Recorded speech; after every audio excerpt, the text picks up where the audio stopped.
In this video, I want to give you the basic facts about the formation of plural of nouns. First, let's have a look at the plural formation in English.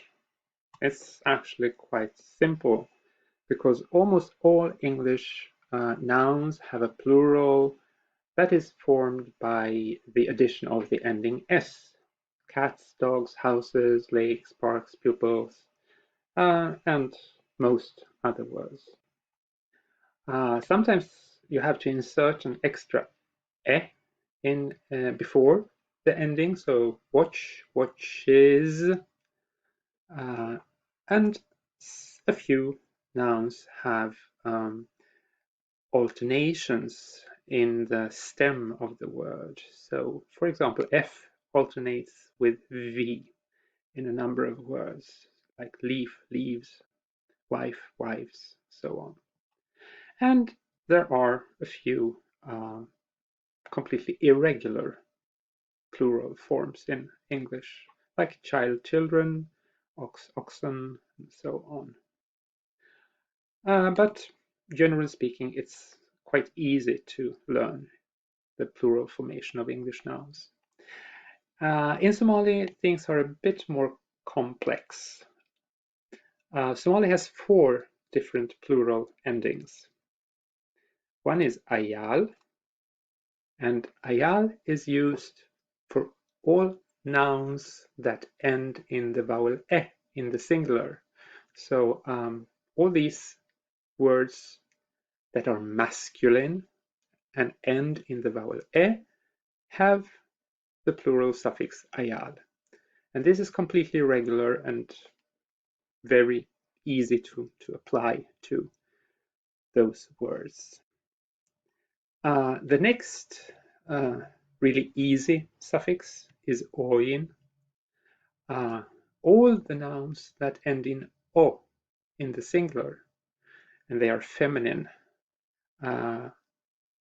get this ending, and an example is hoyo in the singular, hoyoin in the plural. This is completely regular. All the nouns that end in o in the singular get this ending in the plural. So really easy to learn.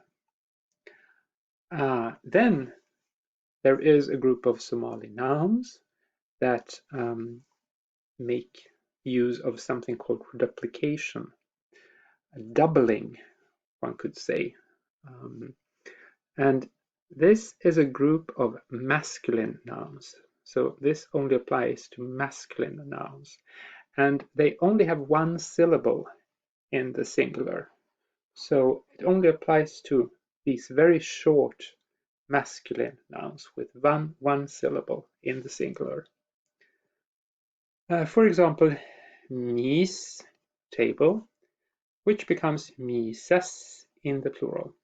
And in order to be able to double the consonant, you also have to insert a vowel between the two consonants. So the final consonant of the singular, the S in this case, is repeated, and a vowel A is inserted between the two S's, between the consonants, because it can be any consonant, of course. It is always the consonant that appears at the end of the singular that is repeated with the insertion of an A between the consonants. And then finally, the suffix o, that applies to all other words, all words that do not fall into the preceding 3 categories or types of nouns. So this suffix o is the most frequent suffix when it comes to plural formation. And it's also the most complex or complicated of them. A very simple example, the noun shoe, cup, becomes kabo in the plural. I already said that the suffix o is the most common of the different plural markers. And the what complicates plural formation when it comes to this suffix o is that there are different sound alternations that occur before this suffix o. For example, in many words, the consonant is doubled before the suffix. So we have babur and the plural baburo with a stronger, more energetic r in the plural. And in many words, in many nouns, not a vowel, a consonant, a glide, a consonant y is added before the ending o. So we have, for example, yahas, crocodile, and the plural yahasyo, crocodiles. And there is a considerable, not very big, but still quite a few nouns that lose a vowel in the plural. The vowel is there in the singular, but it is not present in the plural. So for example, jilip, ni, the plural is jilbo. Yeah, that was all I had to say about the plural formation of nouns.